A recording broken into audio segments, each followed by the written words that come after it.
about the water box and what else you want us to know about what the people of Flint are doing. So here's the reality. Well, first off, I'm not a resident of Flint. My husband, Pastor Tillman, and I are from Detroit, and we came to Flint 5 years ago. So this is right at the beginning of what is now known a water crisis. The reality is Flint is not fixed.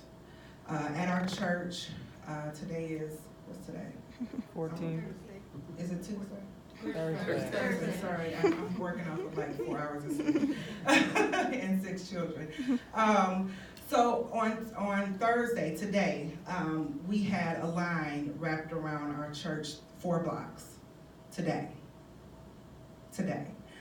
So we're moving into 5 years where we're going into our 6th year of this ongoing water crisis. The reality is the water safe to drink? Yes, the water is safe to drink. However, if you put clean water through contaminated pipes, that water comes out of your faucet.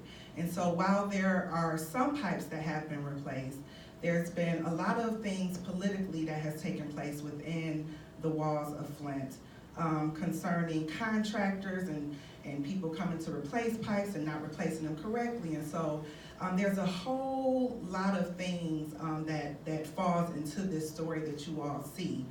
There's been a lot of mistrust within, from the residential standpoint, within the community. So Flint is not fixed. Residents, the sad part of it is that, which I agree with what we saw in the documentary, is that overall there seems to be a state of, well, this is just our reality, right? And so the takeaway that all of us need to have in looking at Flint and in looking at documentaries like this is you have to know your worth. You have to know your worth, and you have to know the value of your voice. Because if you do not use that to a capacity to where it benefits you and what matters to you, which is your children, your parents, your grandparents, your aunt, your uncle, your niece, your nephew, then you find yourself in situations where you're just succumbing to the higher powers that be. And so at our church, my husband and I, we got involved with the water crisis just by being a servant. We believe in serving the community in which we worship in. And so we saw on watching news, Rachel Maddow was very prevalent in covering the Flint water crisis. We saw on the news, even though we knew that there was, the main shocker was that GM pulled out, because if this water is breaking down metal pipes, you can only imagine what it's doing to your human body.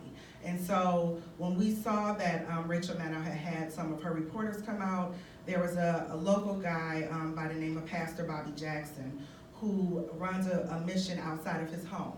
And he, at the time, was going around taking individual bottles of water in a Kroger bag and taking it to the disenfranchised, so those who are homeless, those that are prostitutes, just to make sure, because guess what, they too need clean water, right? And so we saw this, and we saw that he had ran out of water, and so we decided the next day to go, the leadership of our church decided the next day to go to Walmart and get 2 pallets of water. And when we got there, CNN, MSNBC was there, and so that's how the recognition came on us. It was like, we're just here to drop off water.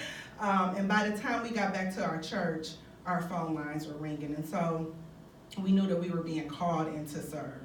On February 1st of 2016, we had one of the largest rallies that the city has had, the Environmental Justice Rally with Russell Simmons and Pastor Jamal Bryant, and on that day alone, we gave out over 500,000 cases of bottled water to the residents of Flint.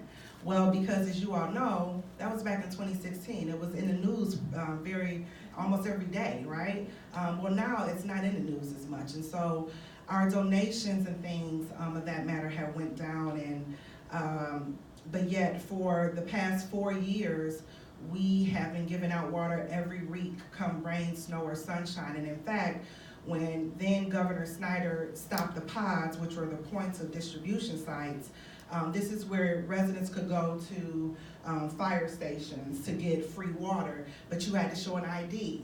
And to the Hispanic community, that was a whole nother community that was left out, because guess what? They didn't either they didn't have an ID or they didn't want to show their ID, but guess what? They too still need water.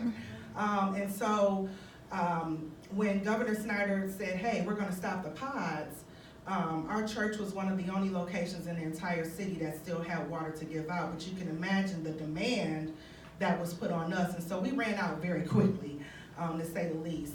Thank God for our partners, Black Millennials for Flint.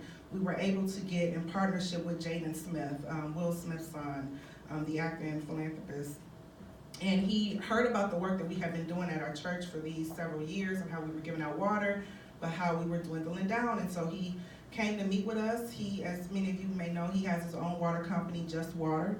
And we were able to collaborate with him and his team of 501c3 and come up with this portable water filtration system that's able to fill a 5-gallon jug of water in 30 seconds. And so this is currently one of the only sustainable solutions that residents have access to on a daily basis. And so what we're able to do is we're able to give out a free 5-gallon jug to the residents of Flint. Thank God for our partners and donors, just, miscellaneous people who, heard about what we were doing and wants to donate for a jug. We're able to give out these free 5-gallon jugs to the residents and give them access to clean water. But what my purpose of being here is not only to answer your questions, but to also help you all to remember that Flint is not fixed. And Flint could be you. This is the thing that you all have to take away. Flint could be your community. Flint could be, the community in which you live in. And so it's very important to understand how important it is to vote locally. I think a lot of times we get so amped up with the presidential votes and those things, but it is and one thing that I have learned, that it is your local vote that really caters to your day-to-day life, how your trash is getting picked up, your water, crime, education, those types of things. And so it's my hope and prayer that as you view this, that you go home and that you use your social media and that you call to remembrance of people to let them know that Flint is not fixed, but then also get involved in your community, because there's something that you can do.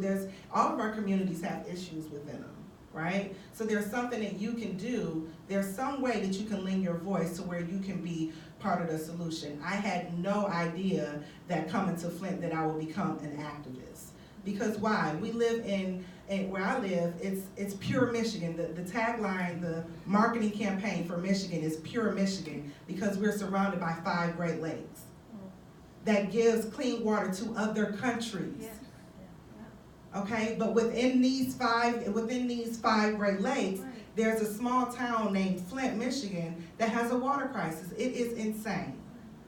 It's insane, it's inhumane, and quite frankly, someone needs to be behind bars. That's a whole nother Oprah show, but